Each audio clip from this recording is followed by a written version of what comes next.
नमो तस्स भगवतो अरहतो सम्मा सम्बुद्धस्स। नमो तस्स भगवतो अरहतो सम्मा सम्बुद्धस्स। नमो तस्स भगवतो अरहतो सम्मा सम्बुद्धस्स। स्वातंत्र्य, समता, बंधुता व न्याय या मानवी नैतिक मूल्यांची शिकवणूक देणारे महान कारुणिक अरहत सम्यक संबुद्ध, या सम्यक संबुद्धाने सुआख्यात सुस्पष्ट केलेला सरळ मार्गी निब्बाणगामी निब्बाण अशा महान परम सुखाकडे घेऊन जाणारा आदि मध्य व अंतिमताही असा विश्व कल्याणकारी सद्धम्म, या सद्धम्माचा प्रचार आणि प्रसार करणारा, या सद्धम्माला घेऊन जगणारा त्यागीशील संपन्न पुय्यंखेतं लोकसाती। पुय्यंखेतं लोकसाती म्हणजे पुण्यक्षेत्र असलेला हा भिक्खू संघ, पुण्याची खेती करणारा पुय्यंखेतं असा पुण्यक्षेत्र अर्य भिक्खू संघ, बुद्धाचे 9, धम्माचे 6 आणि संघाचे 9 अशा त्रिरत्नातील 24ही गुणांचे स्मरण करून देवानं पियदसी धम्मदायाद महान सम्राट अशोक मौर्य, बोधिसत्व विश्वरत्न द सिम्बॉल ऑफ नॉलेज, जग बदलणारा बाप माणूस डॉक्टर बाबासाहेब आंबेडकर या तीनही महामानवांना तिवार अभिवादन पंचांग प्रणाम करून आज विशेष धम्मदेसना म्हणून गुजरात मधील प्राचीन बौद्ध स्थळांचा इतिहास आपण जाणून घेण्याचा प्रयत्न करणार आहोत। या प्राचीन या भारताचं जे प्राचीन नाव आहे ते जम्बूद्वीप आहे आणि या जम्बूद्वीप भारतामध्ये महान सम्राट अशोकांनी 84,000 महास्तूप, 84,000 महाविहारे, 84,000 धम्म शिलालेख, 84,000 धम्मस्तंभ, ज्या ज्या ठिकाणी महाविहार महास्तूप त्या त्या ठिकाणी 84,000 बोधी वृक्षांची लागवड करणारे अनेक अरहंत धम्म महामात्रांना, भिक्खू आणि भिक्खुनींना देश विदेशामध्ये पाठवून इथपर्यंतच नाही तर आपल्या रक्ताचा पोटचा गोळा महामहेंद्र, संघमित्रा, चारुमती यांना देश विदेशामध्ये पाठवून बुद्ध धम्माचा प्रचार प्रसार करणारे हा महान राजा, महान सम्राट अशोक। या महान सम्राट अशोकाच्या नंतर बौद्ध सम्राट कनिष्क, शिलादित्य, दानशील सूर्य, बौद्ध सम्राट हर्षवर्धन, बौद्ध सम्राट ललितादित्य आणि सातवाहन बौद्ध सम्राट वाकाटक, बौद्ध सम्राट गुप्त, पाल बौद्ध सम्राट या बौद्ध सम्राटांच्या जे धम्म कार्य आहे, धम्म प्रचार आणि प्रसारासाठी त्यांचं सुद्धा योगदान आहे, अशा त्या बौद्ध सम्राटांचं स्मरण करून आज उपस्थित सर्व श्रद्धाशील संपन्न उपासक तसेच उपासिका यांच्या प्रती मंगलाची कामना करतो। तसेच नोबेल ट्रूथ या यूट्यूब चॅनलचे सर्व दर्शक उपासक उपासिका यांच्या प्रती सुद्धा मंगलाची कामना करतो। ज्या बोधिसत्व महामानव डॉक्टर बाबासाहेब आंबेडकरांनी या भारत देशाचा हा जो इतिहास आहे, बाबासाहेबांनी हा इतिहासच बदलून टाकलेला आहे। बाबासाहेबांच्या या इतिहासाच्या म्हणजे डॉक्टर बाबासाहेब आंबेडकरांनी रक्ताचा एकही थेंब न सांडू देता, रक्ताचा एकही थेंब न सांडू देता अशी महान क्रांती, ज्या धम्म क्रांतीला जगात तोड नाही, ज्या धम्म क्रांतीमुळेच, धम्म क्रांती म्हणजे ज्याच्यामध्ये मनुष्याचा सर्वांगीण बदल आहे, परिवर्तन आहे, त्याच्यामध्ये क्रांती आहे, रिव्होल्यूशन आहे आणि मनाचे परिवर्तन आहे, असा तो म्हणजे सर्वांगीण बदल म्हणजे मनाचंही सर्वोपरी जे परिवर्तन होतं असा हा सद्धम्म आहे. तर हा सद्धम्माची या बुद्धाची ओळख करून देणारे, ज्यांनी आम्हाला खऱ्या अर्थाने बुद्ध दावला, ते म्हणजे बुद्ध धम्माचा या त्रिरत्नाचा परिचय करून दिला, ते महामानव डॉक्टर बाबासाहेब आंबेडकर यांचा एक सुविचार आहे की जो इतिहास विसरतो तो इतिहास निर्माण करू शकत नाही. म्हणून आज विशेष धम्मदेसना म्हणून मी पुरातात्विक, ऐतिहासिक, भौगोलिक आणि सांस्कृतिक आणि समाज जीवनाचा देसना देण्याचा मी प्रयत्न करत असतो. हा इतिहास अत्यंत महत्वाचा असतो बौद्ध धम्माशी एक विषय म्हणून. तर आज गुजरात मधील प्राचीन बौद्ध स्थळांचा आणि गुजरात मधील बौद्ध धम्माचा बुद्धाशी काय संबंध आहे हा इतिहास आपण जाणून घेऊया. हा व्हिडिओ आपण अधिकाधिक शेअर करावा. डॉक्टर बाबासाहेब आंबेडकर म्हणतात की बुद्ध धम्माचा प्रचार आणि प्रसार करणे हे केवळ भिक्खू आणि भिक्खुणींचेच नाही तर प्रत्येक बौद्ध उपासक उपासिकांचे सुद्धा काम आहे. बाबासाहेब आंबेडकर म्हणतात बौद्ध धम्माचा प्रचार आणि प्रसार करणे हीच खरी मानव सेवा आहे. दरेकाने दरेकाला धम्म सांगावा, परंतु त्याआधी स्वतःही धम्म आचरणात आणावा. आणि म्हणून या उद्देशाने धम्म सव म्हणजे कालेन धम्म सवणं एतं मंगलम उत्तमं असं म्हटलं जातं. कालेन धम्म सवणं म्हणजे योग्य काळी योग्य समयी धम्म सवन करणे हे उत्तम मंगल आहे. कालेन धम्म साकच्छा एतं मंगलम उत्तमं म्हणजे धम्म साकच्छा म्हणजे धम्म चर्चा करणे, धम्म चर्चा घडवून आणणे. धम्म चर्चा अभावी धम्म ग्लानीला जात असतो हे भगवान म्हणजे सांगितलेलं आहे डॉक्टर बाबासाहेब आंबेडकरांनी. तर आज आपण गुजरातचा प्राचीन बौद्ध इतिहास जाणून घेणार आहोत. तर बुद्धांच्या महापरिनिर्वाणानंतर म्हणजे बुद्धांच्या कालखंडामध्ये थेर गाथाचा उल्लेख जर केलेला आपण आणि अनेक जातक कथांमध्ये, त्रिपिटकातील जातक कथा आणि थेर गाथा, थेरी गाथामध्ये आपल्याला गुजरात या प्रांताचा खास करून उल्लेख आढळतो. तर बुद्धांच्या थेर गाथा किंवा थेरी गाथामध्ये जर पाहिलं तर बुद्धांच्या कालखंडामध्ये म्हणजे बुद्धांच्या समकाळामध्ये बुद्धांच्या वेळीच ज्याप्रमाणे पुण्य नावाचा व्यापारी महाराष्ट्रामधून श्रावस्तीला व्यापारासाठी जातो आणि तो भिक्खू बनतो, तर त्याच पद्धतीने बुद्धांच्याच वेळी गुजरातमध्ये सुद्धा बुद्ध धम्माचा प्रचार झालेला होता, बुद्ध धम्म पोहोचलेला होता. हे आपण लक्षात घेतलं पाहिजे. थेर गाथामध्ये जर आपण वाचलं तर बुद्धांच्याच कालखंडामध्ये गुजरात या परिसरातील मध्ये भरूच आणि कच्छ, गुजरात मधील हे प्रांत आहे भरूच आणि कच्छ या प्रदेशातील मलितवंब, बघा नाव किती कठीण आहे, गुजरात मधला भरूच आणि कच्छ या प्रदेशातला गुजरातला मलितवंब नावाचा थेरो भिक्खू हा बुद्धाकडे गुजरात मधून भरूच कच्छ वरून श्रावस्तीला जातो आणि प्रवज्या उपसंपदा प्रशिक्षित होऊन नंतर तो गुजरात मध्ये बुद्ध धम्माचा प्रचार प्रसार करत असतो. आणि दुसरं नाव थेर गाथामध्ये येतं बाह्य दारुचिर्य. किती कठीण नाव आहे, बाह्य दारुचिर्य. तर हा बाह्य दारुचिर्य सुद्धा त्याची एक वेगळी कहाणी आहे की तो समुद्रामध्ये जहाजामध्ये ते जहाज तुटतं आणि ते समुद्र मार्गामध्ये सापडतो. त्याची कहाणी मी सांगणार नाही, परंतु बाह्य दारुचिर्य सुद्धा हा गुजरात मधला भिक्खू आहे बुद्धांच्याच कालखंडामध्ये. म्हणजे मलितवंब आणि बाह्य दारुचिर्य हे दोन भिक्खू बुद्धांच्या कालखंडामध्ये बुद्धाकडून प्रवचित जाणारे हे अर्हत भिक्खू नंतर ते गुजरात मध्ये प्रचार आणि प्रसार करत असतात.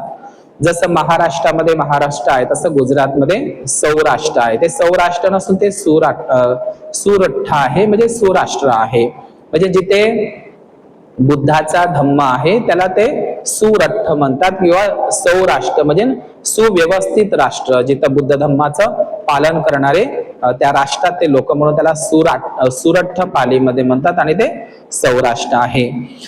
तर अशा पद्धतीने थेरी गाथा जर वाचली तर थेरी गाथामध्ये सुद्धा गुजरात मधली भरूच कच्छ मधली वद्ध माता, बघा नाव किती कठीण आहे, वद्ध माता नावाची एक थेरी भिक्खुणी सुद्धा बुद्धांच्या कालखंडामधली भरूच कच्छ येथे भिक्खुणी ही बुद्धांचीच एक भिक्खुणी बनत असते, बुद्धाकडून ती प्रवचित होत असते. तर अशा पद्धतीनं सोपारा असेल त्या काळामध्ये, कल्याण असेल, सुपारक बंदर असेल किंवा चोल बंदर असेल महाराष्ट्रामधलं रायगड जिल्ह्यातील, तर हे सगळे बौद्ध धम्माचे व्यापारी बंदरा म्हणजे व्यापारी मार्गातूनच सुद्धा बौद्ध धम्माचा प्रचार आणि प्रसार व्हायचा. आपण जर पाहिलं तर मुंबईला लागून असलेली जी घारापुरी एलिफंटा बुद्ध लेणी आहे, ती एलिफंटा घारापुरी बुद्ध लेणी समुद्राच्या मधोमध आहे. परंतु लक्षात घ्या, त्या ठिकाणी घारापुरी ही वज्रयान महायान बुद्धिस्ट लेणी आहे. मौर्य राजांनी म्हणजे मौर्यांची एक शाखा होती मुंबईला, तर त्या मौर्य राजांनी बांधलेली आणि नंतर शिलाहार राजांनी बांधलेली अलीकडेच तिथे उत्खनन झालेलं आहे घारापुरीला. तर घारापुरी एलिफंटा ही बुद्धिस्ट लेणी आहे. त्या ठिकाणी भिक्खू राहायचे घारापुरी एलिफंटा. आणि कल्पना करा की ते भिक्खू लोक समुद्रामधून कसे चारिका मागायला भिक्षाटनाला येत असतील आणि उपासक उपासिका सुद्धा त्यांना दान भिक्षा देण्यासाठी, भिक्षाटन म्हणजे त्यांना दानादी कर्म करण्यासाठी, धम्म ग्रहण करण्यासाठी त्यावेळी ते समुद्रातूनही जात होते. आपण आश्चर्य कल्पना करू शकत नाही, एवढं म्हणजे भिक्खू लोक सुद्धा व्यापारी मार्गाने बौद्ध धर्माचा प्रचार आणि प्रसार करत होते. आणि म्हणून बुद्धांच्या महापरिनिर्वाणानंतर जे 8 भाग तयार करण्यात आलेले होते, आपल्याला माहित आहे 8 भाग तयार करण्यात आले होते. जे पिपली वंशे मौर्य, अल्लकपतचे बुली असेल आणि ते वैशालीचे लिच्छवीचे ते लिच्छवी असेल, ते पावा आणि कुशीनगरचे मल्ल लोक असतील, रामग्रामचे कोली आणि कपिल वस्तूचे शाक्य वगैरे हे सगळे, आणि मगधचा अजाशत्रू, हे सर्व आपण ऐकत असतो की भगवान बुद्धांच्या शारीरिक धातूचे 8 भाग तयार करण्यात आले होते. आणि त्या 8 भागापैकीचा बुद्ध आणि त्याच्या धम्मग्रंथामध्ये, धम्म साहित्यामध्ये जर पाहिलं तर जे 8 भाग तयार करण्यात आले होते, तर बुद्ध आणि त्याच्या धम्मग्रंथामध्ये एक उल्लेख आहे, वेठ द्वीपचे ब्राह्मणांना सुद्धा एक भाग मिळाला होता 8व्या भागापैकी.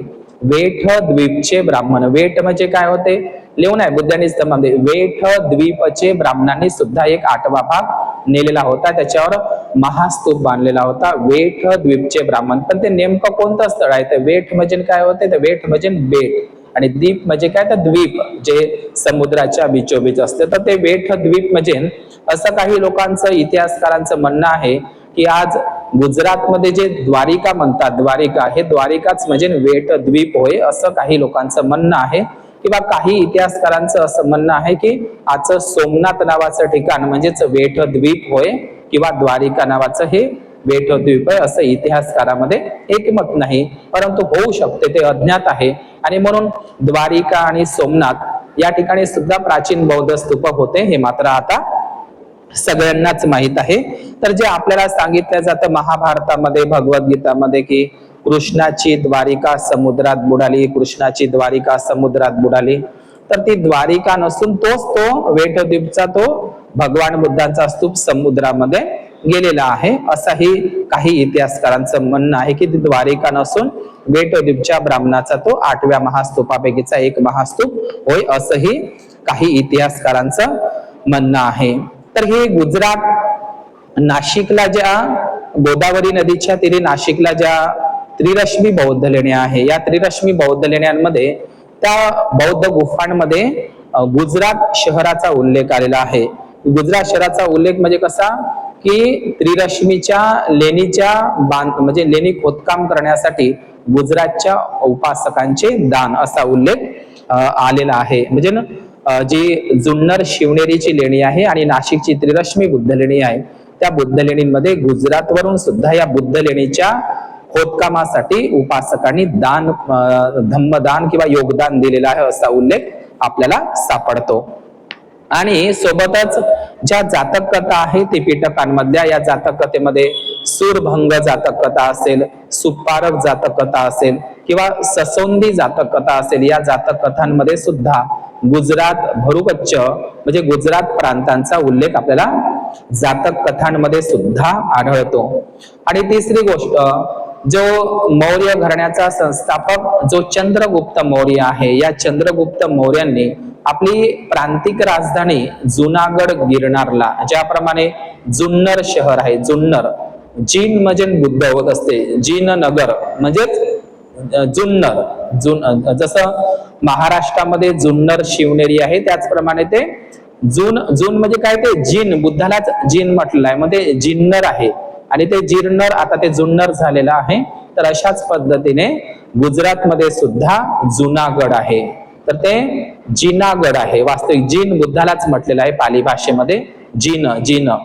तर केवळ महावीरांनाच नाही तर बुद्धाला सुद्धा जिन म्हटलेलं आहे, तर ते जिनागड आहे आणि ते गिरिनार, गिरी म्हणजे पर्वत.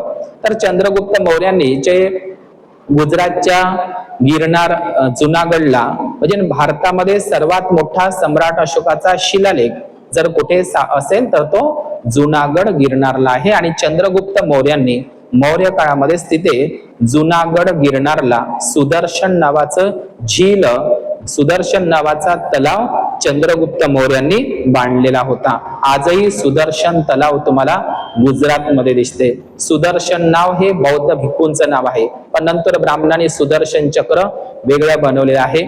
आपण बौद्ध साहित्यामध्ये महासुदर्शन किंवा सुदर्शन हे जे म्हणत असतो, तर हे सुदर्शन हे एक झील होती, एक धरण होतं, ते म्हणजे तो तलाव आहे, सर्वात मोठा तलाव आजही तो जुनागड गिरनार गुजरातला दिसेल, सुदर्शन झील. या सुदर्शन झीलची नंतर मरम्मत जो महाक्षत्रप रुद्रदामन नावाचा राजा आणि त्यानंतर स्कंदगुप्त नावाचा गुप्त बौद्ध राजा, साकेत अयोध्याचा बुद्धिस्ट राजा आणि सम्राट अशोक यांनी चंद्रगुप्त मौर्यांनी बांधलेल्या सुदर्शन झीलची मरम्मत, त्याची आणखी विस्तारीकरण, त्याचं रक्षण करण्याचं काम या तीनही राजांनी केलेलं होतं. तर आजही जुनागड गिरनार हे गुजरात मधलं सगळ्यात प्राचीन बौद्ध स्थळ आहे. जुनागडला खूप साऱ्या बौद्ध गुफा आहे. बाबा प्यारा गुफा म्हणतात किंवा मग ते उपरकोटची बुद्ध लेण्या, खूप साऱ्या बौद्ध लेण्या जुनागड गिरनारला आपल्याला पाहायला मिळेल. तर अशा पद्धतीनं दुसरं ठिकाण आहे गुजरात मधलं आणखी सर्वात महत्वाचं ठिकाण आहे म्हणजे देवणी मोरी. हे देवणी मोरी सुद्धा मेश्व धरणामध्ये जाणून बुजून मोदीनं धरण तिथे बांधलेलं आहे सम्राट अशोकाच्या महास्तूपांवर. देवणी मोरीला देव म्हणजे कोण, देवानाम पिय सम्राट, आणि मोरी म्हणजेच काय तर मौर्य. देवणी मोरी म्हणजे मौर्य, याचा अपभ्रंश झालेला आहे देवानाम पिय मौर्यचा. तर हे देवणी मोरीचं वैशिष्ट्य म्हणजे गुजरात मधलं सर्वात महत्वाचं ठिकाण म्हणजे देवणी मोरी. हे देवणी मोरीला भगवान बुद्धांच्या शारीरिक धातू प्राप्त झालेले आहे. गुजरात मधील देवणी मोरी या ठिकाणी जे तथागत भगवान बुद्धांच्या शारीरिक धातू प्राप्त झालेले आहे. त्या शारीरिक धातू सध्याला सयाजीराव गायकवाड यांच्या बडोद्याच्या युनिव्हर्सिटीमध्ये ठेवलेले आहे. आपण संकल्प दिवस, संकल्पभूमी बडोद्याला 23 सप्टेंबरला नक्की जा.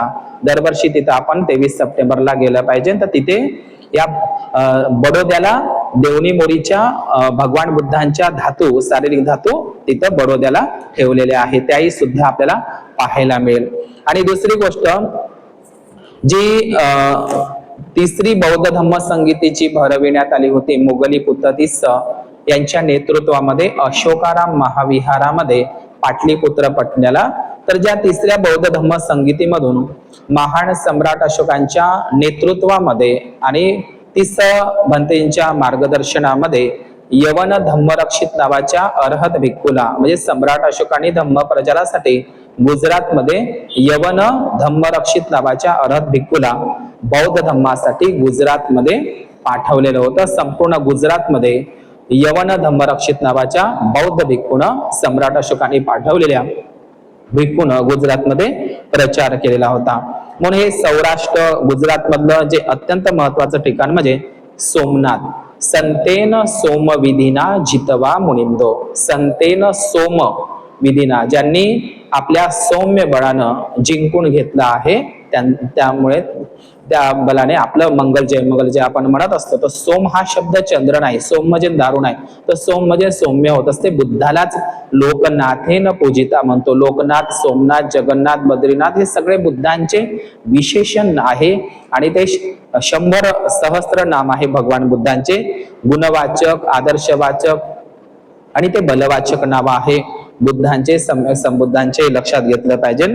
तर अशा पद्धतीनं या गुजरातमध्ये जे काही गुप्त राज्य असेल, मौर्य असेल, वाकाटक असेल, सातवाहन असेल, महाक्षत्रप असेल आणि खास करून म्हणजे मौर्य, गुप्त, वाकाटक, महाक्षत्रप आणि खास करून गुजरातमध्ये मैत्रक राजवंश, हे मैत्रक राजवंश त्याचा संस्थापक परम भट्टारक आणि शिलादित्य नावाचे मैत्रक 7 राजे होऊन गेले गुजरातमध्ये. शिलादित्य नावाचे 7ही मैत्रक राजे हे बुद्धिस्ट राजे होते. तर हे मैत्रक घराण्याचा खूप मोठा बौद्ध धर्माचा प्रचार आणि प्रसार गुजरातमध्ये झालेला होता. मैत्रक राजांनी केलेला होता मैत्रक. त्याचप्रमाणे कलचुरी असेल, काही प्रमाणात गुर्जर प्रतिहारांनी, म्हणजे गुर्जर प्रतिहार काळामध्ये देवणी मोरीला त्यांचं काहीतरी योगदान आहे, त्याचे अवशेष प्राप्त झालेले आहे. म्हणजे गुर्जर प्रतिहार असेल किंवा गुर्जर प्रतिहार, गुजरातचा जो वत्सराज नावाचा राजा, यांचं सुद्धा बौद्ध धर्मामध्ये गुजरातमध्ये प्रचार आहे. त्याचप्रमाणे सोलंकी राजा असेल किंवा राजा भीमदेव असेल आणि उदयमती राणी यांनी सुद्धा बौद्ध धर्मासाठी योगदान केलेलं आहे गुजरातमध्ये. आणि म्हणून गुप्त कालखंडामध्ये हे जे सुदर्शन झील आहे, तर आणखी गुजरातमध्ये एक ठिकाण आहे गोपा नावाचं ठिकाण. आपल्याला माहित आहे जी यशोधरा भिक्खुणीचं बालपणीचं नाव गोपा होतं. गोपा, यशोधरेचं भद्रा कात्यायनी यशोधरा, पण बालपणीचं नाव गोपा होतं. आणि गोपा नावाचं प्राचीन बौद्ध स्थळ आजही गुजरातमध्ये आहे आणि ते गुप्त काळामध्ये बांधलेलं गोपा स्थळ आहे आणि खूप सुंदर आहे. ते जामनगरला गोपा प्राचीन बौद्ध स्थळ, तिथे तुम्हाला त्याच्यावरही मनुवादी लोकांनी कब्जा केलेला आपल्याला दिसतो. तर अशा पद्धतीनं देवणी मोरी असेल किंवा मग गोपा नावाचं ठिकाण असेल किंवा जुनागड गिरनार नावाचं ठिकाण असेल, हे प्राचीन अत्यंत महत्वाचे गुजरातमधील बौद्ध स्थळ आहे. आणि त्याचप्रमाणे अरावली पर्वत आहे. अरावली जसं राजस्थानमध्ये अर्बुद पर्वत आहे, अर्बुद पर्वत, ते अर्बुद पर्वत नसून ते अरहत बुध पर्वत आहे. आणि अशाच पद्धतीने अरावली जो पर्वत आहे, अरावली पर्वत रांगा आहे जी राजस्थान गुजरातमध्ये आहे. अरावली म्हणजे अरहत भिक्खूंचं वलय ज्या ठिकाणी आहे, त्यामुळे त्याला अरावली म्हणजे अरहत वली होतं. ते अरहत वलीवरूनच ते अरहत भिक्खू त्या पहाडीवर पर्वतावर राहायचे म्हणून त्याला अरहत वली म्हणायचे. आता ते अरावली पहाड झालेला आहे. तर या अरावली पहाडावर अत्यंत महत्वाचं ठिकाण म्हणजे श्यामलाजी नावाचं ठिकाण आहे. हे अरावली पर्वत मध्ये श्यामलाजी नावाचा एक जिल्हा आहे गुजरातमध्ये. तर या श्यामलाजीला तारंगा नावाची एक पहाडी आहे. हे तारंगा म्हणजे काय? तारंगा म्हणजे महायान वज्रयानाची बोधिसत्व तारा होय. या बोधिसत्व तारा देवीवरून असते तारंगा नाव पडलेलं आहे. तर हे तारंगा या ठिकाणी सुद्धा बौद्ध लेण्या आहे श्यामलाजी गुजरातमध्ये आणि अत्यंत महत्वाचं ठिकाण आहे तारंगा श्यामलाजी. तर सम्राट अशोक सम्राट अशोकाने जे 84,000 महास्तूप जे निर्माण केले होते त्याच्यापैकीचे खूप सारे स्तूप सुद्धा आपण लक्षात घेतलं पाहिजे. महाराष्ट्रामध्ये सर्वात जास्त बौद्ध लेण्या आहे, पण त्याच्या पाठोपाठ दुसरा क्रमांक गुजरातचा लागतो बौद्ध लेण्यांमध्ये. म्हणजे पहिला नंबर बौद्ध लेण्या जास्तीत जास्त महाराष्ट्रात आहे सर्वात जास्त, दुसरा क्रमांक गुजरातचा लागतो बौद्ध लेण्यांमध्ये आणि तिसरा क्रमांक मध्य प्रदेशाचा, चौथा क्रमांक लागतो ओडिसाचा आणि मग राजस्थान आहे. मग इतरही ठिकाणी बौद्ध लेण्या आपल्याला दिसतात. तर सेकंड नंबर लागतो गुजरातचा. खूप साऱ्या बौद्ध लेण्या आहे. गुजरातमध्ये सर्वात मोठी बौद्ध लेणी म्हणजे काठियावाडीची साणावाकिया बौद्ध लेण्या, तलाचा बौद्ध लेण्या, केडिया डोंगर बौद्ध लेण्या, खापरा खोडिया बौद्ध लेण्या, खूप साऱ्या बौद्ध लेण्या गुजरातमध्ये आहे. आणि म्हणून या ज्या महाक्षत्रप रुद्रसेन असेल, महाक्षत्रप रुद्रसिंह असेल, मैत्रक राज्य असेल, तर यांनी सुद्धा सम्राट अशोकाच्या बौद्ध स्तूपांचा नंतर जीर्णोद्धार केलेला होता. देवणी मोरीला जो स्तूप आहे त्या धरणामध्ये डॅम मध्ये डुबलेला, त्याला भोज राजानो टेकडो महास्तूप असा उल्लेख त्या ठिकाणी केलेला आहे. भगवान बुद्धांची सगळ्यात सुंदर मुद्रा असलेली जी मूर्ती आहे ती देवणी मोरीला प्राप्त झाली आणि भगवान बुद्धांच्या शारीरिक धातू देवणी मोरीच्या त्या सध्या बडोदा युनिव्हर्सिटी मध्ये आहे. आणि ते सुद्धा त्या ठिकाणी जे देवणी मोरीला बुद्धांच्या ज्या शारीरिक धातू म्हणजे गुजरातला बुद्धांच्या 2 ठिकाणी शारीरिक धातू प्राप्त झालेल्या आहे. एक ठिकाण म्हणजे देवणी मोरी आणि दुसरं म्हणजे बोरिया, हे दोन ठिकाणांमध्ये. आता ह्या गुजरात मधलं जे बोरिया नावाचं ठिकाण आहे, तर या बोरियाला सुद्धा भगवान बुद्धांच्या शारीरिक धातू प्राप्त झाल्या. त्या सध्या जुनागड गिरनारच्या संग्रहालयामध्ये ठेवलेले आहे. आणि देवणी मोरीच्या ज्या भगवान बुद्धांच्या अस्थी प्राप्त झालेल्या आहेत त्या बडोद्याच्या सयाजीराव गायकवाड युनिव्हर्सिटीमध्ये ठेवलेले आहे. आपण कधीही संकल्प दिवसाला गेले 23 सप्टेंबरला तर नक्की तिथे पहा. तर या देवणी मोरीला जे सोन्याची एक करंडा कुपी सापडलेली आहे आणि त्याच्यामध्ये म्हणजे कुंकवाच्या करंड्यासारखी ती सापडलेली आहे कुपी. आणि त्याच्यामध्ये जे अश्वजित नावाचा जो भिक्खू असतो, सारीपुत्त त्याला विचारत असतो की मला भगवान बुद्धांचं वचन सांगावं, काहीतरी सांगावं, राजगृहामधली घटना आहे. तर ते अश्वजितला म्हणजे अश्वजित नावाच्या त्या भिक्खूला जो म्हणजे अश्वजित सारीपुत्ताला सांगत असतो, अश्वजित भिक्खू सारीपुत्ताला सांगत असतो, ये धम्मा हेतु पब्बवा हेतु तथागत आहं तेसंच यो निरोधो येववादी महासमनो. जे काही आहे ते अनित्य आहे, नश्वर आहे. तर हा महासमन तथागतांचा सद्धम्म तो अश्वजित भिक्खू सारीपुत्ताला सांगत आहे. तर हे भगवान बुद्धांच्या ज्या शारीरिक धातूचा जो कलश प्राप्त झालेला त्याच्यावर या भगवान बुद्धांच्या प्रातिथ्य समुत्पाद कार्यकारण भावाचा हा सिद्धांत त्याच्यावर कोरलेला आहे पाली धम्मलिपी भाषेमध्ये. तर तारंगा आणि हे जे ठिकाण आहे तारंगा आणि देवणी मोरी हे सुद्धा अत्यंत महत्वाचे ठिकाण आहे. आणि एवढंच नाही, ज्या देवणी मोरीला जे कलश करंडा प्राप्त झालेला आहे त्याच्यावर भगवान बुद्धाचं दसबल असा पाली धम्मलिपीमध्ये सुद्धा उल्लेख केला आहे. म्हणजे काय लिहिलेलं आहे, शाक्य भिक्खू भिक्षुका वन्न दसबल शरीर निलय असा पाली धम्मलिपीमध्ये उल्लेख आहे. आपण बौद्ध म्हणजे दसबलधारी बुद्धालाच म्हणतात. जसं आपण वंदनेमध्ये म्हणतो दसबल तनुज, जे 10 बलांनी युक्त आहे म्हणून बुद्धाला दसबलधारी किंवा दसबल तनुज आपण म्हणत असतो. किंवा हे दसबली महाबली बुद्धाचंच नाव आहे. जसं महाबलीपुरम आहे तामिळनाडूला, तर हे महाबली दसबली दसबलधारी हे सगळे बुद्धांचेच विशेषण आहे. तर अशा पद्धतीनं दसबलधारी किंवा दशबल बुद्धाला हे एक विशेषण आहे. जे अमरकोश अमरसिंहाने लिहिलेलं आहे त्याच्यामध्ये बुद्धाला त्यांचं वर्णन त्यांनी दशबलो असा केलेला आहे. तर जे सम्राट अशोकांनी जे म्हणजे सम्राट अशोकाचे जे 5 जे स्तूप आहे, संघाराम आहे, चैत्य आहे, एकूण म्हणजे देवणी मोरीला 5 चैत्य स्तूप, संघाराम आणि काही चैत्य आणि उद्देशिका स्तूप देवणी मोरीला प्राप्त झालेले आहे. आणि सातवाहन काळ, महाक्षत्रप काळ, गुप्त काळ आणि जे यांनी तिथेच बौद्ध गुफा सुद्धा आहे. तर अशा पद्धतीनं जुनागड गिरनार म्हणजे सगळ्यात जास्त बुद्ध लेण्या जुनागड आहे, गिरनार आहे.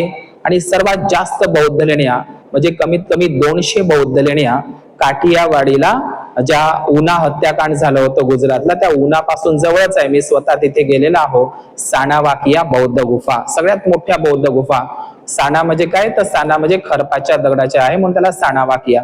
तर जुनागड गिरनारलाही बौद्ध लेणी आहे, बौद्ध स्तूप आहे. सानावाकिया असेल, तलाच्या ठिकाण आहे, ढांक आहे, केडिया डोंगर आहे, खापरा खोडिया आहे, भीमोरा आहे, खंबालिंदा आहे, उपरकोट आहे, तारंगा आहे, सियोट आहे, झिंजुरी झर आहे. ह्या झिंजुरी झरच्या बुद्ध लेण्या सुद्धा मी बघितलेल्या आहे.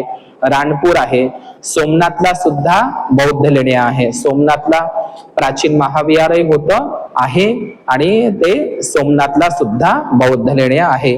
कच्छ भुज परिसरामध्ये बुद्ध लेण्या आहे. म्हणजे गुजरातला एकूण 50 ठिकाणी बौद्ध गुफा बौद्ध लेण्यांचं समूह आहे. 50 ठिकाणी बौद्ध लेण्या आहे गुजरातमध्ये. कल्पना करा, म्हणजे महाराष्ट्राच्या नंतर सेकंड म्हणजे 50 ठिकाणी बौद्ध गुफा गुजरात प्रदेशामध्ये आहे. आणि आता गुजरात मधल्या बुद्ध लेण्या सुद्धा तिथेही अतिक्रमण झालेले आहे. गुजरात मध्ये सर्वात मोठी बौद्ध लेणी कार्ला बुद्ध लेणी सारखी, त्याच्यावर ते देवी बसवली आहे खोडियार माता. खोडियार माता त्या सानावाक्याच्या बुद्ध लेणीमध्ये बसवलेली आहे मनुवादी लोकांनी. खोडियार माता म्हणजे कोंबड्यावर बसलेली देवी, जिले कोंबड्याचा बळी चारतो तशी खोडियार माता देवी खापरा त्या साणावाकी या बौद्ध लेण्यांमध्ये बसवलेले आहे. आणि सोमनाथ, आता अलीकडेच तर सोमनाथ जे आहे, सोमनाथ बुद्ध लेणीचं मी सांगणारच आहो. आणि जे सोमनाथला जे आधुनिक जे मंदिर बांधलेलं आहे ते वल्लभभाई पटेलनं बांधलेलं आहे. परंतु ते सोमनाथचं प्राचीन महाविहार हे बौद्ध महास्तूप मैत्रक, त्याच्या अगोदर मौर्य राज्यांनी त्याची पायाभरणी केली होती आणि नंतर मैत्रक राजवंशाने त्या सोमनाथ मंदिराला विस्तृतीकरण केलेलं होतं, हे लक्षात घेतलं पाहिजे. म्हणून या जम्बूद्वीप भारतामध्ये प्राचीन बौद्ध विद्यापीठ होते. प्राचीन बौद्ध विद्यापीठ आपल्याला नालंदा, तक्षशिला, विक्रमशिला माहित आहे. आणि त्याचप्रमाणे गुजरातमध्ये सुद्धा नालंदा, तक्षशिला प्रमाणे गुजरातमध्ये सुद्धा एक प्राचीन बौद्ध विद्यापीठ होतं, त्याचं नाव होतं वल्लभी नावाचं एक प्राचीन बौद्ध विद्यापीठ होतं. आणि सोबतच भिक्खुनींचं सुद्धा एक स्पेशल विद्यापीठ होतं, ते म्हणजे वडनगरला मोदीच्या जन्मगावला बौद्ध भिक्षुणीचं विद्यापीठ होतं स्पेशल, हे आपण लक्षात घेतलं पाहिजे. तर बौद्ध भिक्षुणींचं प्राचीन स्पेशल विद्यापीठ म्हणजे वडनगर होतं. आणि त्याचप्रमाणे जगप्रसिद्ध नालंदा सारखं वल्लभी नावाचं विद्यापीठ, हे वल्लभभाई पटेलचं हे वल्लभी प्राचीन बौद्ध विद्यापीठावरूनच पडलेलं आहे. तर हे वल्लभी प्राचीन बौद्ध विद्यापीठ, त्याची पायाभरणी तशी मौर्य सम्राट अशोकांनीच केली होती. मैत्रक बौद्ध राजांनी, महाक्षत्रप राजांनी आणि काही प्रमाणात गुप्त बौद्ध राजांनी या ज्या वल्लभी बौद्ध विद्यापीठाची भरभराट केली होती, त्याचं विस्तृतीकरण केलेलं होतं, हे आपण लक्षात घेतलं पाहिजे. तर हे गुजरातमध्ये खास करून मैत्रक जे राजे होऊन गेले, शिलादित्य नावाचे एकूण 5 राज्ये होऊन गेले. शिलादित्य म्हणजे शील शब्द त्याच्यामध्ये तुम्हाला दिसतो.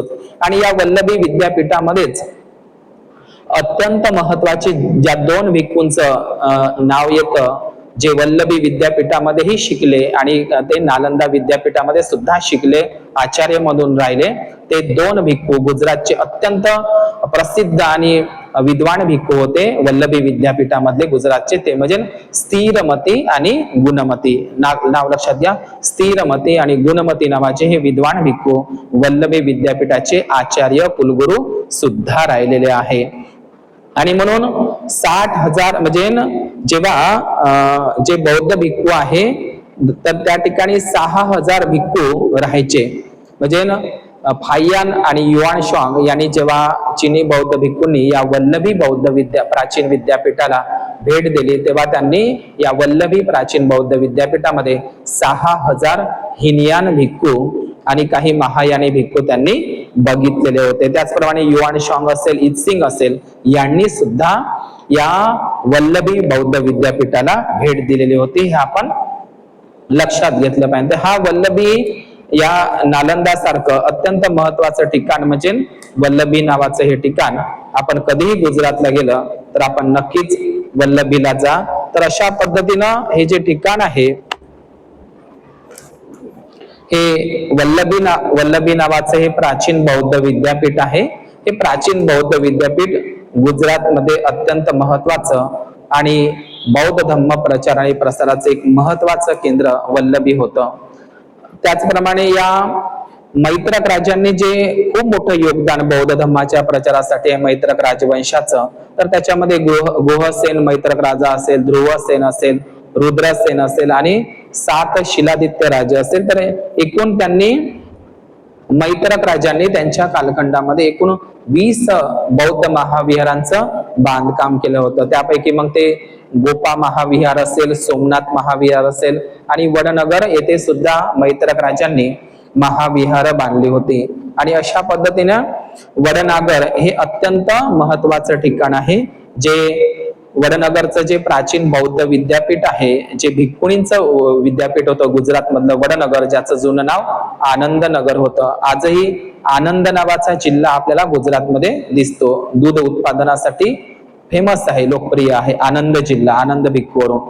तर दत्तादेवी जी मैत्रक राजा होता, त्या मैत्रक राजा ध्रुवसेनाची जी बहीण होती दत्तादेवी, हिने ते वडनगरचं दत्तादेवी नावाच्या उपासिकेनं महाराणीनं मैत्रक त्या महाराणीनं दत्तादेवीनं हे वडनगर नावाचं बौद्ध भिक्खुणी विद्यापीठ वडनगर गुजरातला बांधून दिलं होतं. ते सध्या मोदीच्या गावामध्ये आहे. आणि त्याच पद्धतीनं आपण बोधिचर्या अवतार हा ग्रंथ जर वाचला तर बोधिचर्या अवतार जो ग्रंथ अत्यंत महत्वाचा आहे, आपण ऐकावा वाचावा, खूप सुंदर ग्रंथ आहे बोधिचर्या अवतार. तर हा बोधिचर्या अवतार ग्रंथाचे जे रचयिते आहे आचार्य शांतिदेव भिक्खू.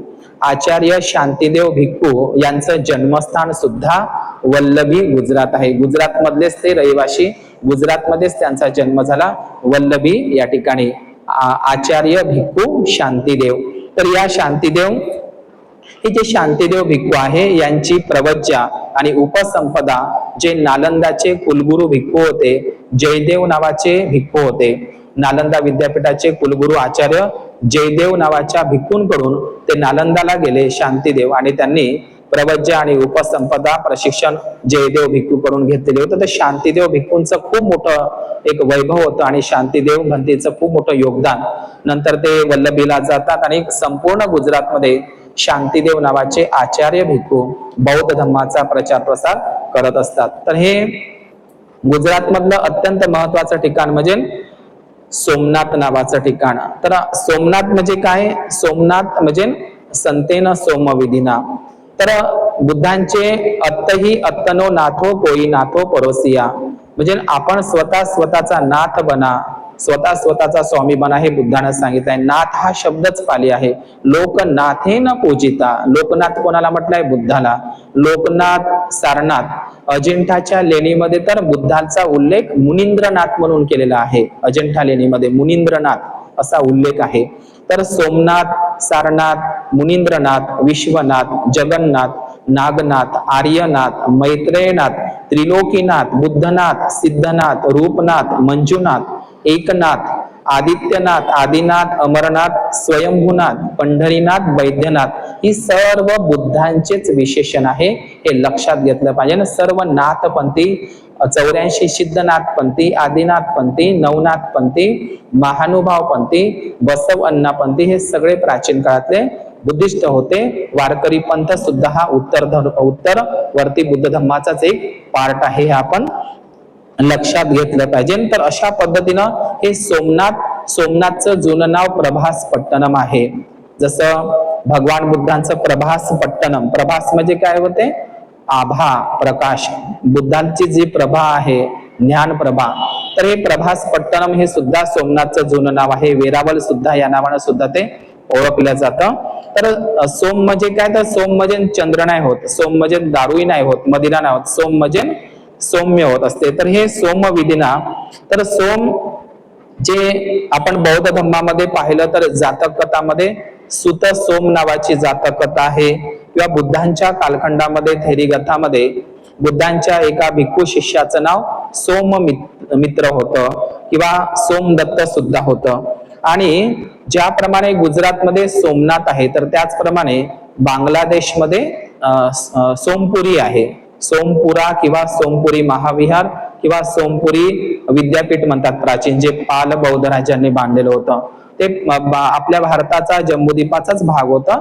आता ते बांगलादेशमध्ये गेलेलं आहे. वर्ल्ड हेरिटेज आहे. नालंदा विद्यापीठासारखं सोमपुरी महाविहार. या सोमपुरी महाविहाराच्या प्रतिकृती म्हणजेच आजचं अयोध्येचं राम मंदिर आहे. लक्षात घ्या, आजचं जे अयोध्येचं आधुनिक राम मंदिर बांधलेलं आहे हे सोमपुरा बुद्ध महाविहाराची प्रतिकृतीच आहे, नक्कल आहे, कॉपी टू पेस्ट आहे. तर अशा पद्धतीनं गुजरातमध्ये जे सोमनाथ होतं आणि बांगलादेशमध्ये म्हणजे पूर्वीच्या जम्बूद्वीपमध्ये सोमपुरा किंवा सोमपुरी महाविहार बौद्ध विद्यापीठ आजही ते पाल बौद्ध राजांनी बांधलेलं होतं. आपण भीमा कोरेगावच्या याच्यामध्ये जर पाहिलं तर सोमनाग नावाचा 500 नागवंशी मधला ते सोमनाग आपल्याला दिसतं. तर अशा प्रमाणे सोमनाथ असो की सोमपुरी महाविहार विद्यापीठ असो, तर हे प्राचीन बौद्ध स्थळच आहे.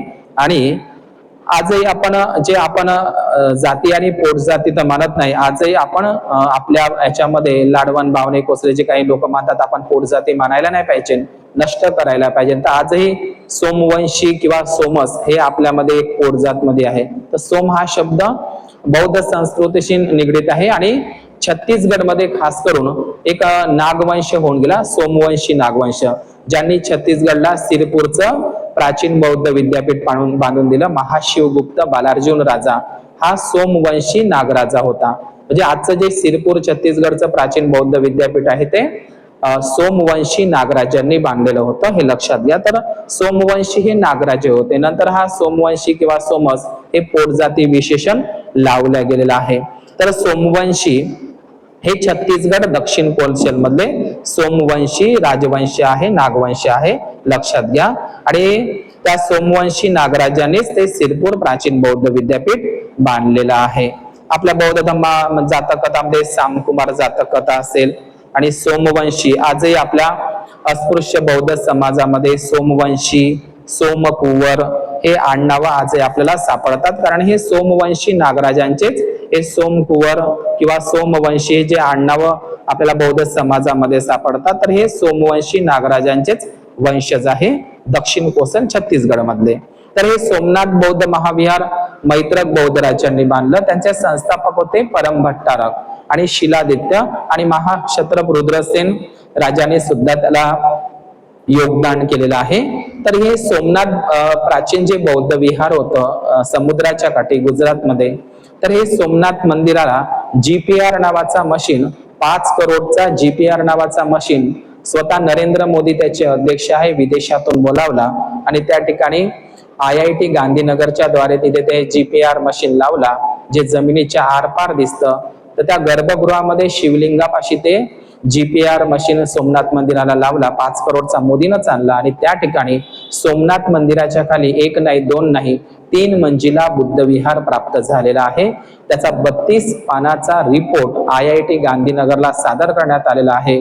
मोदीला जसं ते माहीत झालं, त्याला वाटलं की हे मोहम्मद गझनीनं हे श्रीमंत विहार 17व्या लुटलं. लक्षात घ्या, 1026 मध्ये सोमनाथ मंदिर लुटले आणि 2026 मध्ये राम मंदिर अयोध्या लुटले.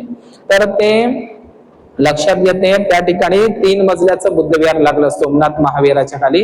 म्हणून भारतातील सर्व काही 84,000 महाविहारांवर ब्राह्मणांनी कब्जा केलेला आहे. तर 32 पानाचा रिपोर्ट सादर केला, परंतु ते आज त्या ठिकाणी वल्लभभाई पटेल नावाच्या या ब्राह्मणी मनुवादी व्यक्तीनं 3 मजली महाविहारांवर त्या ठिकाणी जे मैत्रक राजांनी आणि मौर्य राजांनी पायाभरणी केली होती त्याच्यावर ते बांधलेलं आहे.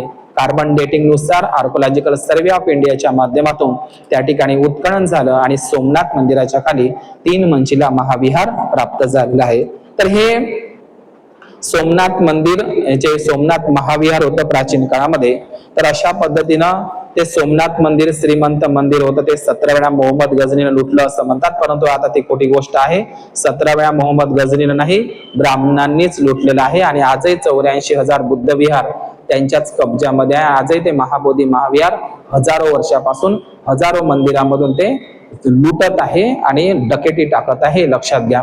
म्हणून ब्राह्मणांनी सोमनाथ मंदिर ते म्हणजे 1026 मध्ये सोमनाथ मंदिर लुटलं ब्राह्मणांनी, म्हणजे मोहम्मद गझनीनं नाही, आणि 2026 मध्ये राम मंदिर अयोध्या लुटलं आहे. तर इतिहासकार लेखिका आहे रोमिला थापर यांनी सोमनाथवर, त्यांनी सुद्धा त्यांच्या रोमिला थापर ज्या इतिहासकार आहे त्यांनी सुद्धा त्यांच्या सोमनाथ या ग्रंथामध्ये त्यांनी उल्लेख केलेला आहे की सोमनाथ आणि सोमनाथच्या आजूबाजूला बौद्ध लेणे आहे, बौद्ध अवशेष आहे, ते सुद्धा प्राचीन बौद्ध विहार आहे. हे सुद्धा रोमिला थापरनं सुद्धा त्यांच्या सोमनाथ या पुस्तकामध्ये उल्लेखित केलेलं आहे. तर 7 टन सोना हिरे त्या ठिकाणी होते असं म्हणतात. तर अशा पद्धतीनं सोमनाथ हे जे महाविहार आहे आजही ब्राह्मणांच्या कब्जामध्ये आहे. 84,000 महाविहार, महाबोधी महाविहार ब्राह्मणांच्या कब्जात आहे. सर्व गड किल्ले आणि सर्व बौद्ध लेण्या ब्राह्मणांच्याच कब्जात आहे आणि ते त्यांचं आरक्षणच आहे, हे लक्षात घ्या. आणि म्हणून गुजरात मधलं जे बोरिया महास्तूप आहे तिथे भगवान बुद्धांच्या अस्थी प्राप्त झालेले आहे. आणि इटवा नावाचं ठिकाण असेल जुनागड मधलं, ते सुद्धा प्राचीन बौद्ध स्थळ आहे. गोपा नावाचं प्राचीन बौद्ध महाविहार आहे, ते सुद्धा गुजरात मधलं अत्यंत प्रसिद्ध प्राचीन बौद्ध स्थळ आहे. आणि मोढेरा नावाचं सूर्य मंदिर आहे. या मोढेरा सूर्य मंदिराच्या परिसरामध्ये सुद्धा काही बौद्ध मूर्त्या आणि बौद्ध अवशेष प्राप्त झालेले आहे. आणि ते मोढेरा जे सूर्य मंदिर आहे गुजरात मधलं प्रसिद्ध मोढेरा सूर्य मंदिर, तर ते धर्मारण्य किंवा धम्मारण्य म्हणून त्याचं जुनं नाव आहे. धर्मारण्य म्हणतात, पण ते धम्म अरण्य होतं. आणि त्या ठिकाणी बुद्ध आणि बोधिसत्वाच्या आणि बौद्ध अवशेष सुद्धा मोढेरा सूर्य मंदिराच्या परिसरामध्ये प्राप्त झालेले आहे. जे 100च्या नोटीवर राणी की वाव बावडी म्हणजे 7 मजल्याची विहीर जे तिथे प्राप्त झालेली आहे. आता ते वर्ल्ड हेरिटेज जगप्रसिद्ध झालेलं आहे ताजमहाल अजिंठा प्रमाणे राणी की वाव. तर हे राणी की वाव जे कलात्मक विहीर आहे तर ते गुजरातमध्ये आहे. ते आता ही राणी की वाव जे विहीर आहे त्याच्यावर रेखाराव या इतिहासकारांनी आणि पुरातत्व लेखिकांनी खूप सुंदर पुस्तक लिहिलेलं आहे. राणी की वाव हे वज्रयान महायान बौद्ध संप्रदायाची ती विहीर आहे आणि ते युनेस्को विश्व धरोहर झालेले आहे. सध्या ती निळ्या 100 नोटीवर आपल्याला पाहायला दिसते. तर हे 11व्या सदीमध्ये सोलंकी राजा भीमदेव यांची जी महाराणी होती उदयमती महाराणीने आपला राजा भीमदेव राजा यांच्या स्मरणार्थ म्हणजे जसं शहाजहानांनी ताजमहाल बांधला म्हणतात मुमताजसाठी, तशा पद्धतीनं इथं उदयमती राणी म्हणजे भीमदेव नावाच्या सोलंकी राजाच्या स्मरणार्थ ते राणी की वाव ते बांधलेली आहे. तर ते 7 मजल्याची ती विहीर आहे. ती आतापर्यंत मातीमध्ये बुजलेलीच होती आणि त्याचं खोदकाम झालं. आज ते विश्व धरोहर आहे. एवढी कलात्मक सुंदर ठिकाण आहे. तर रेखाराव यांनी राणी की वाव याच्यावर संशोधन केलंय. त्यांनी एक पुस्तिका सादर केली आहे, प्रकाशित केलेली आहे राणी की वाव. तर त्यांचं असं म्हणणं आहे की राणी की वाव हे सर्व प्राचीन वज्रयान महायान तंत्रयान बोधिसत्व मंजुश्री बोधिसत्व तारा अवलोकितेश्वर अमिताभ बोधिसत्व म्हणजे डाकिनी प्रज्ञापारामिता बुद्ध बोधिसत्वांच्या मूर्त्या आणि चैत्य गवाक्ष यक्ष गंधर्व किन्नर द्वारपाल कीर्तिस्तंभ कीर्तिमुख आणि बौद्ध शिल्पकला चैत्य गवाक्ष सर्व त्या ठिकाणी बौद्ध आहे आणि ते प्राचीन वज्रयान महायानच विहार आहे असं रेखाराव यांनी त्यांच्या संशोधनामध्ये पुस्तकामध्ये लिहिलेलं आहे राणी की वाव. तर हे महायान वज्रयानी आहे. तर त्या ठिकाणी खूप सारे बौद्ध शिल्प तुम्हाला भैषज्यराग हिलिंग बुद्धाचं सुद्धा शिल्प दिसेल. एकूण त्या ठिकाणी 800 मूर्त्या आहे. 800 मूर्त्या आहे. त्याच्यामध्ये तुम्हाला बुद्धांच्या महायान वज्रयानांचा त्याच्यावर प्रभाव आहे आणि ते महायान वज्रयानी 7 मंजिला ते राणी की वाव आहे. तर अशा पद्धतीने ते वर्ल्ड हेरिटेज मुवमेंट आहे. आणि दुसरं वर्ल्ड हेरिटेज म्हणजे ना राणी की वावच्या सोबतच दुसरं वर्ल्ड हेरिटेज म्हणजे गुजरात मधलं ते म्हणजे चंपागड पावानेर. आता चंपानेर पावागड, तर हे पावागड म्हणजे काय आपल्याला माहित आहे. भगवान बुद्धांचं शेवटचं भोजन पावापुरीला झालं होतं. तर हे पावापुरी आणि पावागड, तर हे पावागड चंपानेर गुजरात मधलं सगळ्यात दुसऱ्या क्रमांकाचं वर्ल्ड हेरिटेज आहे. आणि पावागड चंपानेरला सुद्धा प्राचीन बौद्ध अवशेष बुद्ध बोधिसत्वांच्या आणि काही जैन धर्मियांच्या मूर्त्या सुद्धा प्राप्त झालेल्या आहे. तर हे आजही गुजरातमध्ये जे पावागड आहे आणि म्हणजे बौद्ध संस्कृतीशी नावाशी जोडलेले काही शहर सुद्धा गुजरातमध्ये आहे.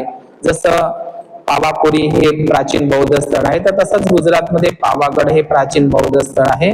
आणि जसं उत्तर प्रदेशामध्ये जेतवन आहे, तर तसंच गुजरातमध्ये जेतपूर आहे. जेतपूर नावाचा जिल्हा आहे. जेतवन वरूनच ते जेतपूर झालेलं आहे.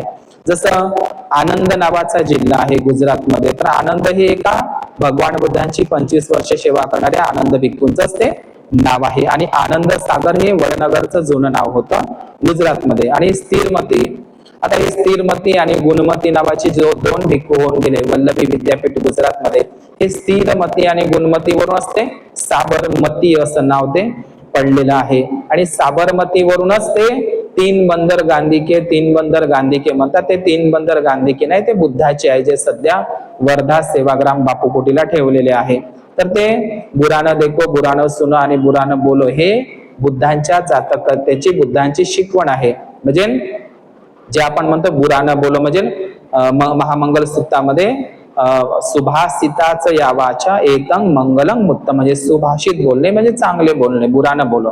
तर हे 3 बंदर गांधीजीचे जे साबरमतीला म्हणतात ते बुद्धांचेच 3 बंदर आहे जे जपान कोरियामध्ये ते प्रतीक म्हणून ठेवल्या जातात. तर अशा पद्धतीने बडोदा संग्रहालयामध्ये भगवान बुद्धांच्या म्हणजे सयाजीराव गायकवाड सुद्धा बौद्ध धम्माचा त्यांच्यावर प्रभाव होता आणि म्हणून त्यांनी बडोद्याच्या संग्रहालयामध्ये गुजरातमधील जेवढ्या काही बुद्ध मूर्त्या प्राप्त झालेल्या आहेत, जुन्या बुद्ध मूर्त्या, बुद्धांचे अवशेष, शारीरिक धातू, ते सगळे बडोद्याच्या संग्रहालयामध्ये ठेवलेले आहे. आणि म्हणून आपण 23 सप्टेंबरला दीक्षाभूमी, भीमा कोरेगाव, चैत्यभूमी सारखा खूप मोठा कार्यक्रम संकल्पभूमी वडोदऱ्याला असतो, ज्याचं नाव आता वडोदरा आहे पण ते बडोदा.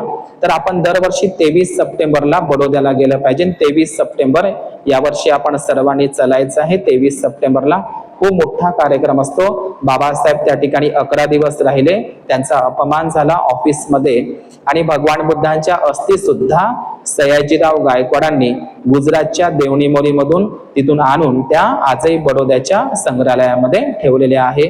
खूप सुंदर ठिकाण आहे बडोदा. तर आपण 23 सप्टेंबरला संकल्प दिवस, संकल्पभूमी बडोद्याला चालायचं आहे आणि त्या ठिकाणी भगवान बुद्धांच्या वडोदऱ्याच्या अस्थींचं दर्शन घ्यायचं आहे. तर बाबासाहेब 11 दिवस बडोद्याला राहिले, त्यांना किरायाना रूम भेटत नव्हती. जातीचा विनाश या पुस्तकामध्ये आणि वेटिंग फॉर ए विजा या ग्रंथामध्ये बाबासाहेबांनी उल्लेख केलेला आहे. आणि बाबासाहेबांनी जातीचा विनाश पुस्तकामध्ये कविठा नावाचं गाव याचा उल्लेख केलेला आहे. जातीचा विनाश पुस्तकामध्ये कविठा म्हणजेच गुजरात मधलंच ते खेडं आहे की तिथे अस्पृश्य मुलांना शाळेत बसू देत नव्हते आणि तांब्या पितळ्याच्या भांड्यामध्ये पाणी भरण्याची सुद्धा मनाई होती. हे जातीचा विनाश पुस्तकामधली जी घटना आहे ते कविठा गुजरात मध्येच आहे. आणि म्हणून ज्याप्रमाणे बोधिसत्व सिद्धार्थ गौतमाची संकल्पभूमी होती बोधगया, त्याचप्रमाणे बोधिसत्व बाबासाहेबांची संकल्पभूमी सयाजी गार्डन वडोदरा आहे, जिथं डॉक्टर बाबासाहेब आंबेडकरांनी वडाच्या झाडाखाली संकल्प केला होता, माझ्या समाजाला अंधारातून उजेडात आणीन, गुलामीतून त्यांना मुक्त करीन, त्यांना सुखाचे दिवस आणीन. तर हा संकल्प बाबासाहेबांनी बडोद्याच्या त्या वडाच्या निग्रोध झाडाच्या खाली केला होता. तर तिथं ते वडाचं झाड आहे, तिथे तो कार्यक्रम असतो आणि खूप मोठं सयाजी गार्डन आहे आणि त्या ठिकाणी सयाजीराव गायकवाडांचा राजमहाल आहे. सुंदर असं ठिकाण आहे. आपण 23 सप्टेंबरला यावर्षी बडोद्याला चलायचं आहे 2 दिवसाकरिता. तिथे भव्य असा कार्यक्रम होणार आहे. संकल्प दिवस असतो 23 सप्टेंबरला. लाखोंच्या संख्येनं संकल्पभूमी बडोद्याला लोक येतात आणि ते एक धम्मदीक्षा भूमीच झालेली आहे आणि म्हणून आपण सर्वांनी दरवर्षी संकल्पभूमी बडोद्याला गेलं पाहिजे. तर अशा पद्धतीनं त्या ठिकाणी आपण सर्वांनी चलावं असं मी आतापासूनच आपल्याला आवाहन करतो.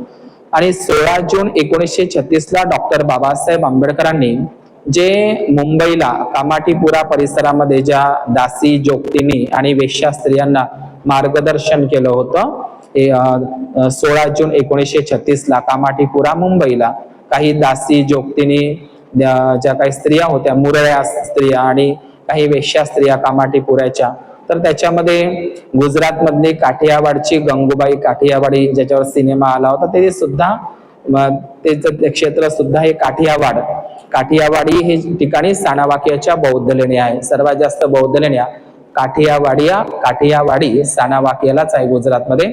आपण त्या ठिकाणी जावं. तर अशा पद्धतीनं गुजरातचा हा प्राचीन बौद्ध स्थळांचा इतिहास आणि हे सोमनाथ असेल, जुनागड गिरनार असेल, देवणीमोरी असेल, बोरिया असेल, तारंगा शामलाजी असेल किंवा गोपा असेल किंवा मोढेरा असेल, तर हे सर्व प्राचीन बौद्ध स्थळ गुजरातचा एक वारसा होता आणि गुजरात मधल्या सर्व बौद्ध स्थळांवर आज मनुवादी ब्राह्मण लोकांनी सुद्धा कब्जा केलेला आहे. त्या ठिकाणी सुद्धा देवी देवता बसवलेले आहे काल्पनिक आणि त्या ठिकाणी त्यांचा धंदा जोरात सुरू आहे. तर 1026 मध्ये सोमनाथ मंदिर ब्राह्मणानंच लुटलं, मोहम्मद गजनी नाही, आणि 2026 मध्ये राम मंदिर ब्राह्मणानेच लुटलेलं आहे आणि त्यांचा चोरीचाच धंदा आहे. आणि अशा पद्धतीनं सर्व प्राचीन महाविहारांवर त्यांचा जबरन कब्जा झालेला आहे. म्हणून जो समाज इतिहास विसरतो तो इतिहास निर्माण करू शकत नाही. म्हणून हा इतिहास आपल्या समोर अधोरेखित करण्याचा, सांगण्याचा प्रयत्न केला. या ठिकाणी थांबतो. सर्वांच्या प्रति मंगलाची कामना करतो. हा इतिहास अधिकाधिक लोकांपर्यंत पोहोचावा, धम्माचा प्रचार आणि प्रसार करणे हीच खरी मानव सेवा आहे. हा प्रामाणिक उद्देश ठेवून हा व्हिडिओ आपल्या सर्व नातेवाईकांना धम्मदान सबदान जिनाती, धम्मदान सर्वश्रेष्ठ दान आहे, धम्माचा प्रचार व्हावा या उद्देशानं हा व्हिडिओ, हा इतिहास, हा धम्माचा इतिहास आपल्या नातेवाईकांना आपल्या ग्रुपवर सर्वांना शेअर करा. सर्वांच्या प्रती मंगल कामना करतो. भवतु सर्व मंगल, भवतु सर्व मंगल.